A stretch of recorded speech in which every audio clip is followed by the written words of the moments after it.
कभी और जाएंगे, क्योंकि राम जन्मभूमि किसी के बाप का है क्या? किसी के बाप का है राम जन्मभूमि। हमने भी चंदा दिया है, तो जाएंगे आप?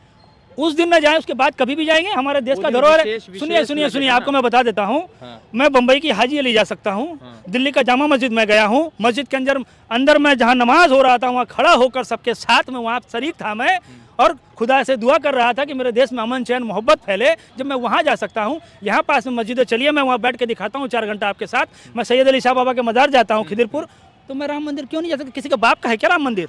मोहन भागवत ने खरीद रखा है, RSS वालों का है। उनकी माँ ने दूध पिलाया तो मुझे रोक के दिखाए जाने से?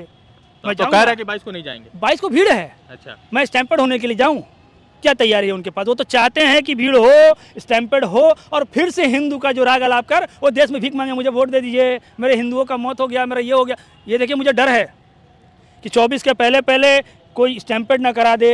फिर से पुलवामा वाला घटना, हमारे देश के इतने सैनिक मारे गए, 300 किलो RDX कहाँ से आया है? हिम्मत इनको बताने के लिए। इनके राम मंदिर जाएंगे? 22 जनवरी को हो रहा उद्घाटन। 22 जनवरी को हो सकता है भीड़ हो, कभी और जाएंगे, क्योंकि राम जन्मभूमि किसी के बाप का है क्या? किसी के बाप का है राम जन्मभूमि। हमने भी चंदा दिया है, तो जाएंगे आप? उस दिन न जाए, उसके बाद कभी भी जाएंगे। हमारे देश का धरोहर है। सुनिए, आपको मैं बता देता हूँ। हाँ। मैं बम्बई की हाजी अली जा सकता हूँ। हाँ। दिल्ली का जामा मस्जिद में गया हूँ। मस्जिद के अंदर मैं जहाँ नमाज हो रहा था, वहाँ खड़ा होकर सबके साथ में वहाँ शरीक था मैं, और खुदा से दुआ कर रहा था कि मेरे देश में अमन चैन मोहब्बत फैले। जब मैं वहाँ जा सकता हूँ, यहाँ पास में मस्जिद है, चलिए मैं वहाँ बैठ के दिखाता हूँ 4 घंटा आपके साथ। मैं सैयद अली शाह बाबा के मज़ार जाता हूँ खिदिरपुर, तो मैं राम मंदिर क्यों नहीं जा सकता? किसी के बाप का है क्या राम मंदिर? मोहन भागवत ने खरीद रखा है, RSS वालों का है। उनकी माँ ने दूध पिलाया तो मुझे रोक के दिखाए जाने से? मैं तो कह रहा कि 22 को नहीं जाएंगे। 22 को भीड़ है। अच्छा, मैं स्टैम्पर्ड होने के लिए जाऊं? क्या तैयारी है उनके पास? वो तो चाहते हैं कि भीड़ हो, स्टैम्पर्ड हो, और फिर से हिंदू का जो राग अलाप कर वो देश में भीख मांगे, मुझे वोट दे दीजिए, मेरे हिंदुओं का मौत हो गया, मेरा ये हो गया। ये देखिए, मुझे डर है कि 24 के पहले कोई स्टैम्पर्ड ना करा दे। फिर से पुलवामा वाला घटना, हमारे देश के इतने सैनिक मारे गए, 300 किलो RDX कहाँ से आया है? हिम्मत इनको बताने के लिए। इनके ही नेता तो चिल्ला रहे थे ना, गवर्नर कश्मीर के, उनको तो सत्यपाल मलिक, वो इतना चिल्ला के चिक क्यों नहीं इंक्वायरी कर रही है? ED, IB, CBI कहाँ है? और देश के हमारे सुरक्षा सलाहकार डोभाल जी कहाँ है? क्यों नहीं इंक्वायरी करा रहे हैं? अरे सत्यपाल मलिक को उठा के जेल कर दीजिए ना, है हिम्मत?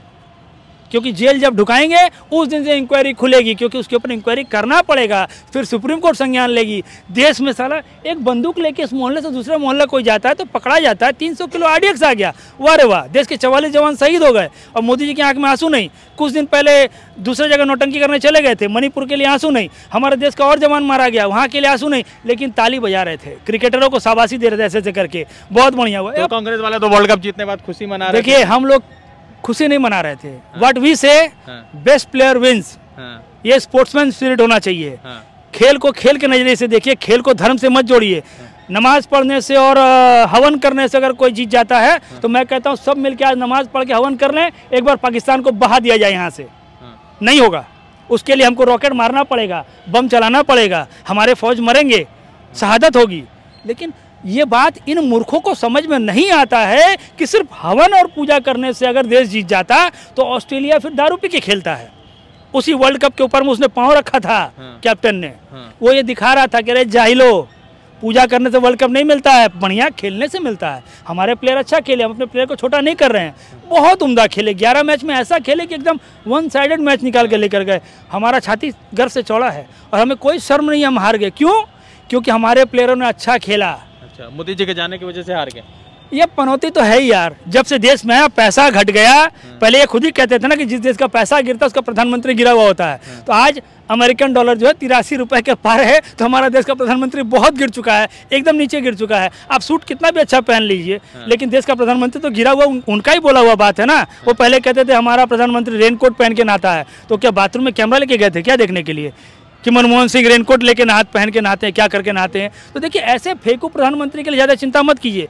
देश मोदी जी से नहीं चल रहा है, देश चल रहा है हमारे देश के युवाओं से, उनके भावनाओं से। क्यों? मोदी जी के झूठ को वो सच मानकर देश हित में अपने जान को न्यौछावर करने के लिए आगे आ गए हैं। उनको लगता है कि मोदी जी सही बोल रहे हैं, तो टॉर्च दिखवाया उन्होंने, बत्ती जलवाया उन्होंने, दिया जलवाया उन्होंने, घंटा बजवाया उन्होंने। और सिर्फ घंटा नहीं बजा, लोगों ने रोड पे टीना, मटका, चद्दर, कम्बल जो मिला डन डनाडन पीट कर कोरोना काल में बहुत सारा वीडियो आपने देखा होगा, रोड पर टीना बिछा दिया, सब मिलकर डंडा मार। मुझे समझ में नहीं आ रहा है, देश की युवाओं के साथ देश का प्रधानमंत्री खिलवाड़ कर रहा है। क्यों? क्योंकि वो एक अनपढ़ जाहिल इंसान है।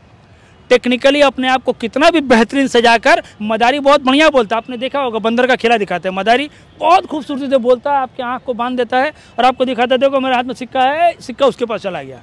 ये मोदी जी हैं, सिक्का न चाह रहे। हाँ, वो मदारी है, अपना तमाशा दिखा रहा है और इस जादू में लोगों के अपने सम्मोहन शक्ति से सबको बांध के रखा है और उनको आरएसएस बचा के रखी है।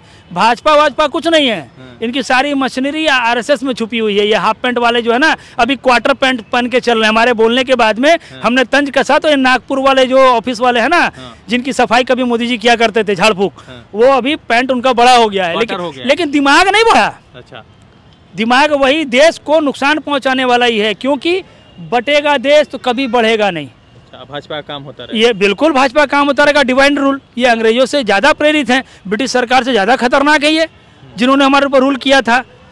पहले लड़कर देश को अलग करना पड़ रहा था, अभी लोग आपस में ऐसे ही अलग हो गए। हिंदू मुसलमान को देखना नहीं चाहता, मुसलमान हिंदू का दुश्मन बना हुआ है, हिंदू ईसाई का दुश्मन बना हुआ है।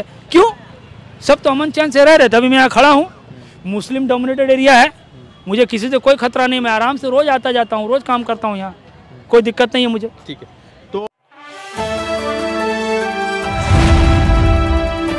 द इंडियन खबर, सच आपके सामने।